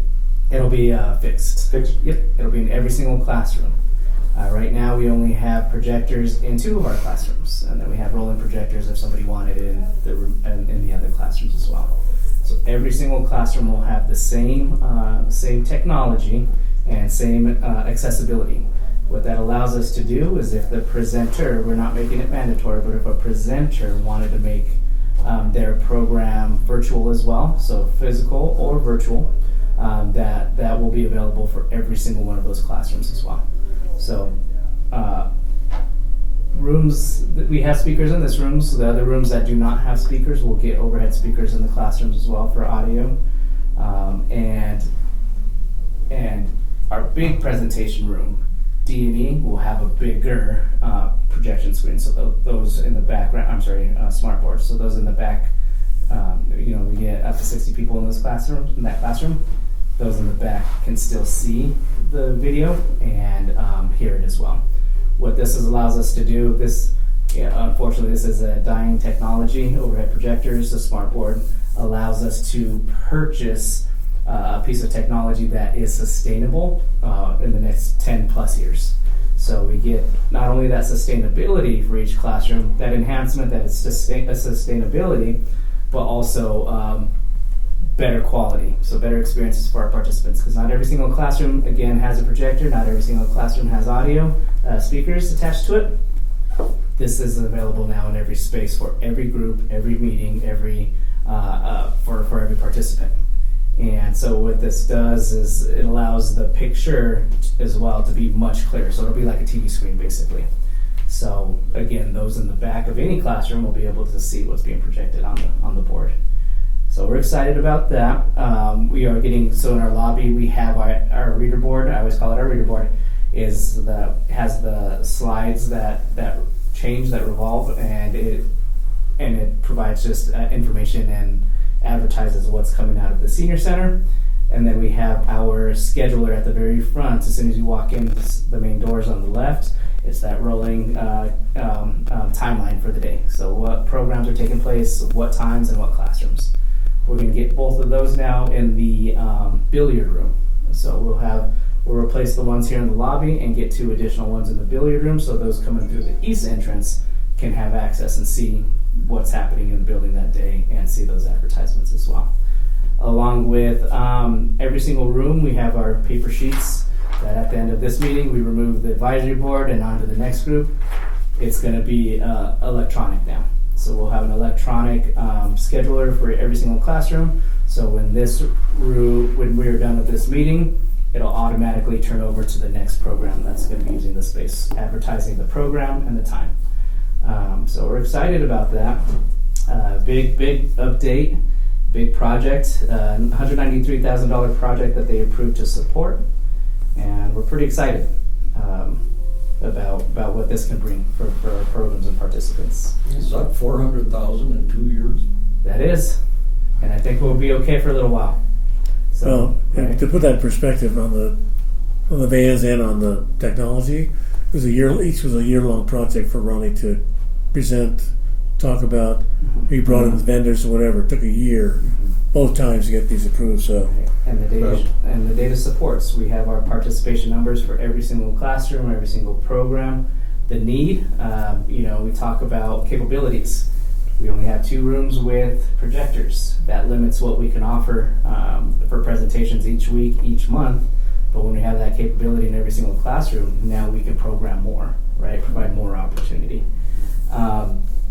This is an enhancement that is inevitable. Again, we're talking about dying technology. Everything is on its way out. It hasn't been replaced in many years.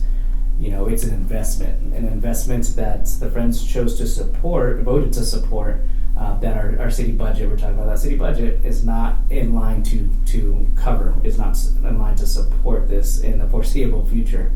So this update, when everything dies, I would not be in a position to replace or take care of all of this, of these additions or these equipments, these enhancements. Because as we know, everything's also going up. So, yes, a lot. You mentioned $400,000.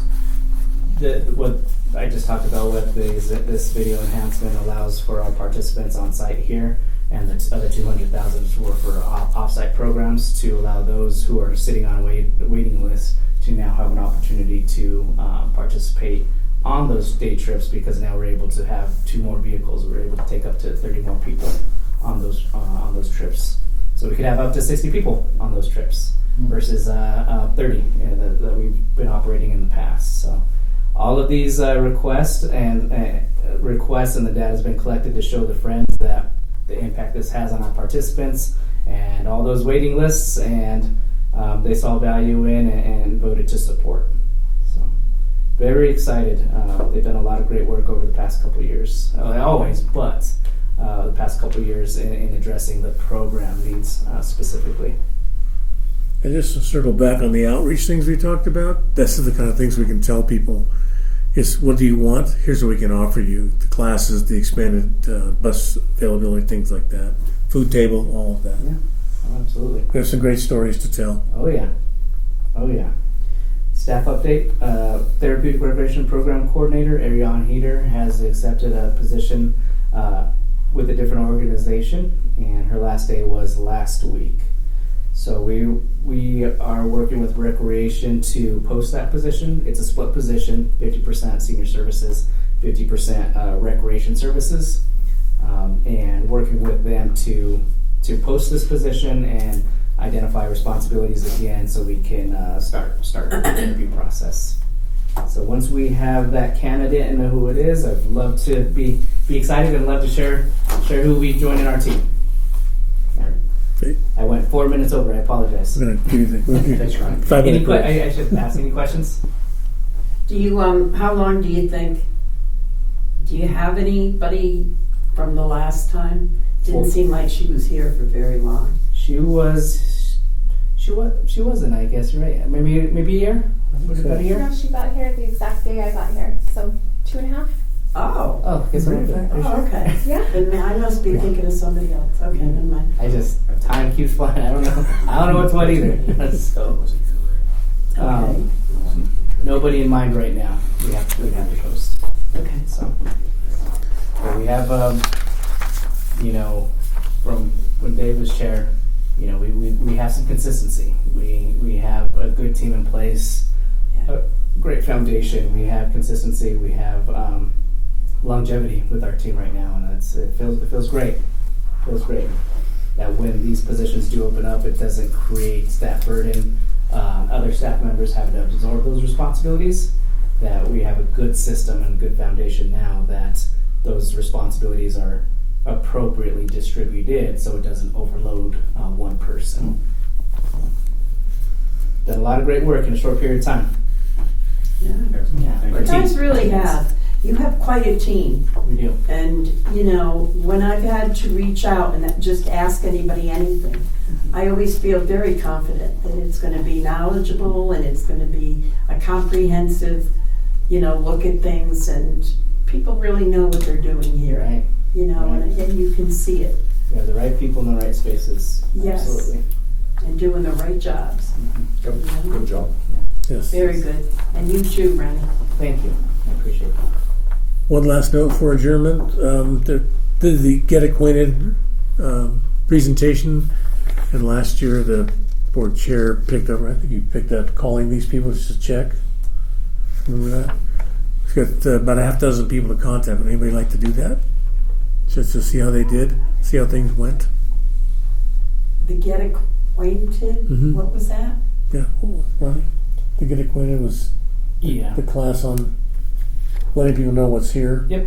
And it's just a opportunity to share, so those new to our community, new to the senior center, gets them in the door to say, hey, this is who we are, this is what we do, this is the services we provide, that outreach we were talking about, put on site, Right.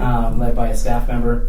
And in the past, a board member, and I think it typically was you, Dave, right, would call the participants just to follow up, just to say, hey, just want to see how things went, if you had any questions.